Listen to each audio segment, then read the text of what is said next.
afọ m ihe onyonyo a na mgbede a enenekwa emi ya oye karịa ugboro 3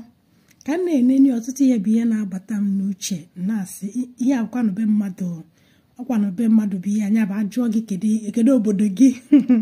nnecha na Igbo m ka o si bụrụ mmasị na ebu m onye Igbo mmadụ asị na obodo a kịta dị otu a bụ bịa oyi snow very harsh weather mana obodo ndị ifuru nwegasịrị m obodo a mbikwunu ya ọ bụ na site na Novemba ivi ngwụsị bụ Ọktoba na-abanye Novemba oyi adị otu a snow a na-ada ọ ga-emegide otu efuli akịta oluo na-abanye March April tupu ịbịa fụba ihe yile anwụ mana ndụ na-aga ọfụma ebe a skuulu na-agụ shọpụ niile na-emepe moto na-agba ọkụ dị nwekwa ifo ka snow dachaa kịta ka esi ịnụ na ọ dagbughị ihe na-enye ọkụ dị mana nke ka nke m ji wesị ka mmebe vidiyo anụnwa bụ ya gbasatara ihe olili kedu ebe ndị nwere ụdị obodo a ndị ọcha nwere weda anụnwa ka ebe ha si ebute ihe ha na-eli maka na ihe ha na-eli ada akọ ha ada anọkọta asị gị na rice ekwezi ngote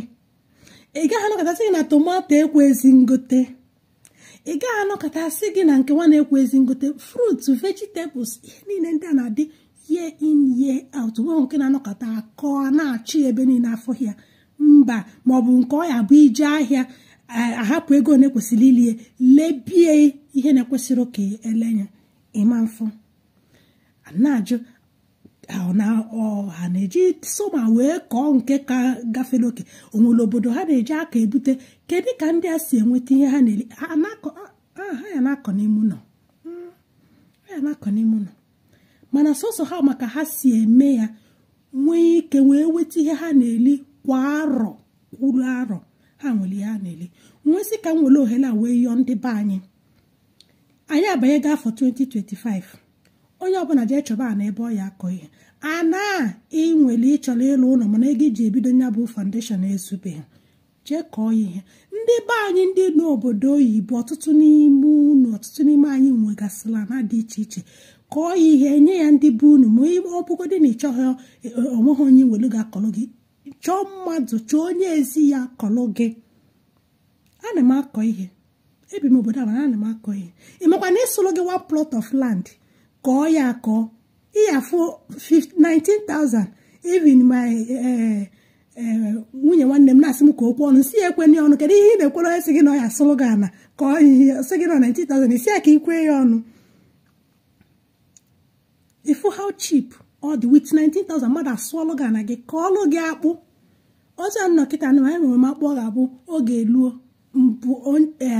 enidomesi mma m ji ebu akpụ kwụọ mere those processes inye mmadụ ego onye abụọ ya kwụọ ya meelu gị garị nye gị nke gị welu nke ya nye ọbụgodị na ị chọrọ ịkọ maọbụ na ị mara akọ maọbụ na o nwee ndị maka na ọ bụrụ na ihe olili gbaa kasa ihe olili dị ihe ndị efuru na-agala ọnụ anọkọtasị gị na yabasị ekwozi ngote onye ọsị tomato ekwere ngote garị ekwere ngote ihe niile ekwere ngote ọ maka na demand na karị supply ọ bụrụ na ndị na-ebupụta nya bụ ihe olili pempe ndị nidilie ka nkụ nya bụ na onye ahụ wepụtara nya bụ ihe olili eme gịnị ya etinye ezigbote ego wee na-ele ọ bụrụ na ọsọsọ na dọla galala ọnụ mere ihe olili ji agala ọnụ kama na ndị na-edili ihe olili akalili ihe olili enwele mana ọ bụrụ na ịkọ ihe nkọ nwanne m kọ ngị nwa kọ n'ebe ka onye ọbụla akọsịa ka ana Igbo si magbuo onwe ya bụ na ana ịkọlụ ji na nna m na-akọ nri ana ịkọlụ ji ya adị ya akpụ ana ịdọrọ akpụ ihe aka ya ọka ihe aka ọsị ihe aka ọkwụrụ ihe aka egusi na ya ihe aka ụgụ tupu ji ga-eme ọka ga-aka igbulu ọka tupu akpụ ga na-elu ibugo iwelugo ụgụ gị na ndị otu ya ana anyị amaka anyị chọgodị ka anyị na-akọ ihe maka na nna m na-akọ ihe n'ọkọchị anyị na-agba ya mmiri